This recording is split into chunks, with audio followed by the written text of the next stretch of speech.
Salam media Sriwijaya. Di luar dari kasus yang menjeratnya, mantan Bupati Muba Dodi Reza Alex Nurdin punya segudang prestasi. Selama menjabat sebagai Bupati, Musi Banyuasin, Muba, Dodi banyak mendapatkan penghargaan baik tingkat nasional maupun internasional. Pemerhati budaya dan sejarah Musi Banyuasin, Yusmairin Yusman Haris menilai kinerja kepemimpinan Dodi Reza Alex selama menjabat sebagai Bupati Muba sudah diakui oleh semua pihak.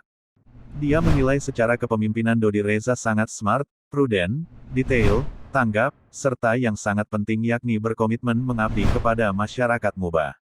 Pemikiran dan ide-ide brilian dari Dodi Reza Alex untuk memajukan Muba selama ini sangat dirasakan oleh masyarakat Muba, kata Yusmairin Yusman Haris, Selasa tanggal 28 Juni tahun 2022.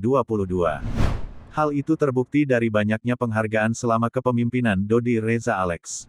Di antaranya pemimpin inovatif di tahun 2020, pencegahan dan pengendalian COVID-19 di Muba yang efektif sehingga warga Muba tidak banyak terpapar COVID-19.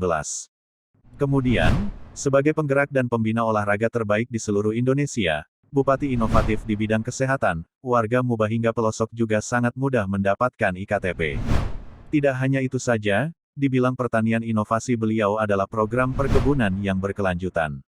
Tentunya beliau sebagai manusia tidak luput dari salah dan hilaf akan tetapi keberhasilan yang beliau torehkan tidak bisa kita lupakan, ujarnya. Media Sriwijaya melaporkan.